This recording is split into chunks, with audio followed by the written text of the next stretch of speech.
One of the shortest parables that you find in the gospel tradition is found in the Gospel of Mark, chapter 4, the parable of the mustard seed. And it's pretty short and simple, right? So Jesus talks about this seed, this mustard seed, which is the smallest of all seeds, but then eventually grows to become the largest of all shrubs. And so it's this great analogy for describing the kingdom of God and the particular way in which God's grace comes to flourish in the context of salvation history.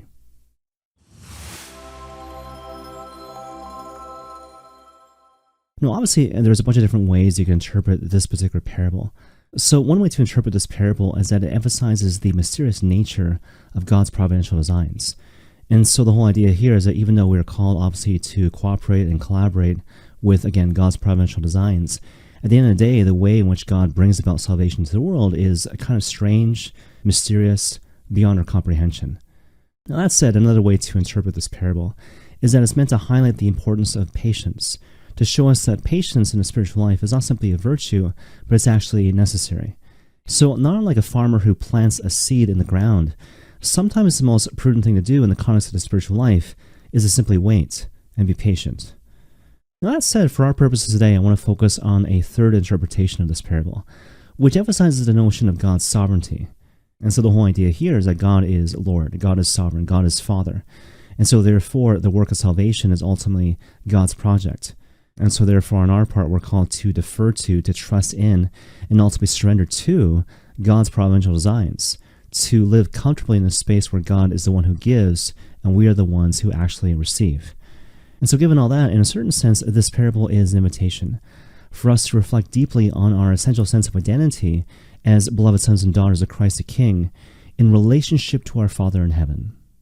And the thing I want to suggest to you right off the bat is that this is no small thing, this notion of identity. Because if I have a certain solidity and clarity with regards to my identity as a beloved son or daughter of Christ the King, then in a certain sense, the world's my oyster.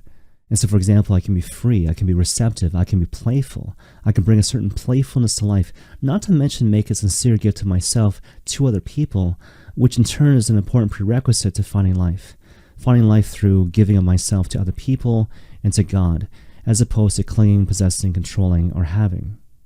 And the reason why, of course, is that I'm not constantly living in tension. I'm not constantly living out of the space of fight or flight. I'm not constantly worried about whether or not I'm going to receive the appropriate and necessary thing at the appropriate time. Because again, I trust in God and I trust in His fatherhood. Whereas in contrast, if we don't have this deep sense of trust, then life can become dysfunctional. We can find a certain dysfunction not just in our hearts, but in our relationships with other people. And so given all that, perhaps I'm going to give you some practical tips as to how to cultivate a deeper sense of trust and surrender to God's providence and to His fatherhood. And so the first thing that comes to mind is to actually give what you wish to receive.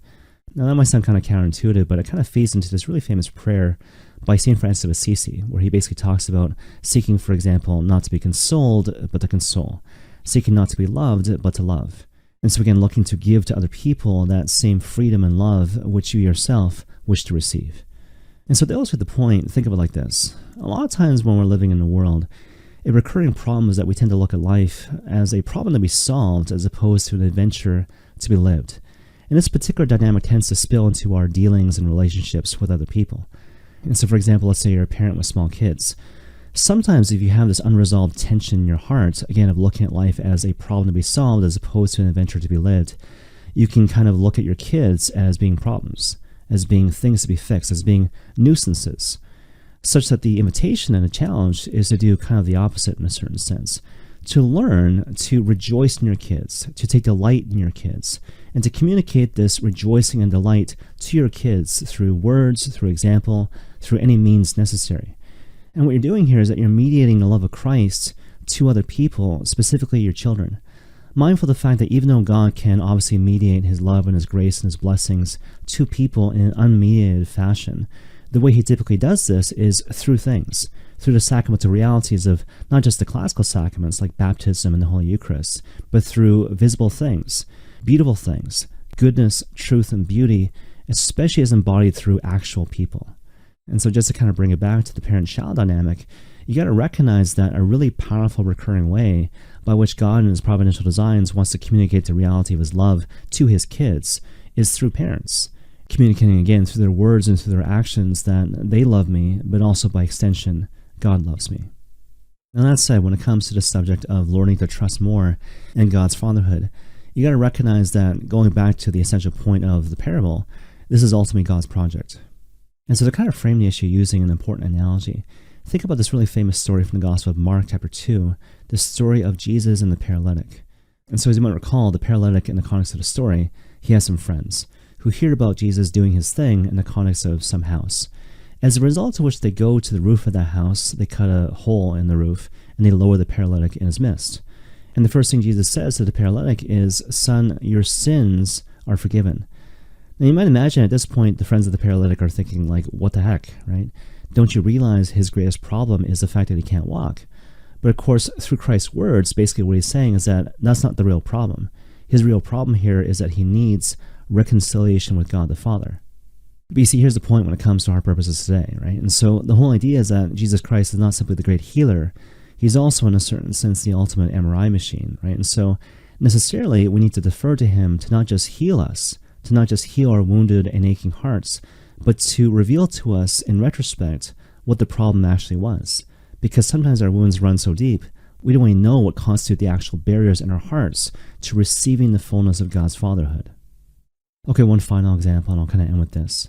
And so a couple months ago, I heard this really interesting story from Dr. Bob Schutz, one of the co-hosts for the Restore the Glory podcast, where he was sharing the story about a certain prayer experience that he had with the Lord. And so basically what Dr. Bob said was that in the context of prayer, the Lord gave him this really powerful experience, in the context of which he imagined himself being inside this igloo, where he was on the inside and Jesus Christ was on the outside. And just to kind of paraphrase the way he describes it is that Jesus Christ was bright, he was luminous, he was warm, and he was slowly but steadily melting the walls of his igloo. The walls being emblematic of all the different fears and woundedness and barriers which were preventing Dr. Bob from having the type of relationship that he wanted to have with Christ from the very beginning. And through this particular image, Dr. Bob felt that the Lord was basically saying to him this: "Look, Bob, I love you, right? And I'm with you. You might not see me, you might not feel me, but you gotta trust and believe that I am here. And more to the point, I am doing something amazing in your life.